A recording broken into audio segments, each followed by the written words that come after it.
Connect ko yung aking laptop. I mean yung connect ko yung aking cellphone sa laptop. Ang gagawin ko lamang po guys ay i-open yung NFC at saka yung Huawei Share. So i-enable lang po natin siya. Then kapag natapos na natin na i-enable, so itatapat lamang po natin siya dito sa Huawei Share. Ayan po, makikita natin. So itatapat ko lamang po siya dyan. Then i-open natin yung dito sa baba, dito sa laptop na to, yung Huawei PC Manager. Ayan. Tapos ayan, my devices. Okay, my phone.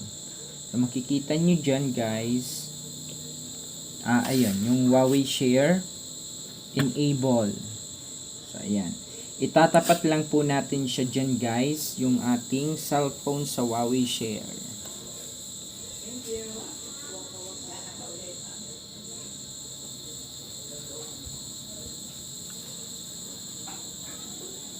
Ng laptop, always allow. Okay, connecting to Sandro.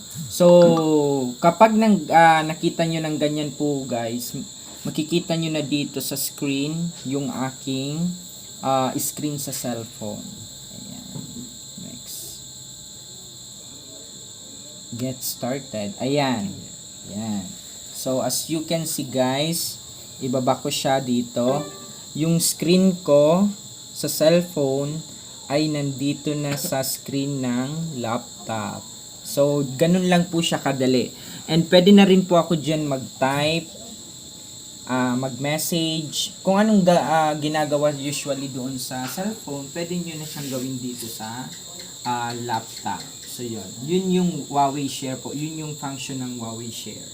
So, yun, di ba? Makikita mo. Sige, papalaki natin. Ayan po siya, guys. So makikita nyo, ito yung mga applications ko doon sa cellphone na makikita nyo.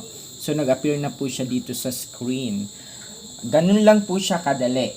So yun, ilalagay mo lang yung cellphone mong Huawei dito sa Huawei Share, itatapat mo lang, and i-enable mo lang po siya. Yun. Enable mo po yung cellphone mo, then i-open mo yung Huawei Share dito po sa Huawei PC Manager.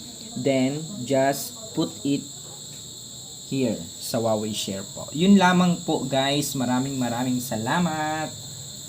Ayan. So, tingnan natin. Tingnan natin yung date. Diba? Ayan. Ayan. So, pwedeng dito ako dito ako mag-scroll using my cellphone. And automatic din po siya dyan. And pwede rin siguro dito sa okay, hindi siguro. Sorry na. Ayan. So, pwede tayo dito. Pwede tayo mag-Lazada. Ayan, tingnan natin. Let's try. Ayan. So, yan po yung ating screen sa cellphone. Halos same lang naman siya. Kung anong ginagawa mo, pini-perform mo dito sa cellphone, ay makikita mo siya dito sa Huawei laptop screen. Ayan. So, pwede ka na dyan mag-scroll ng mag-scroll. Yun lamang po, and maraming salamat. Don't forget to like, share, and follow.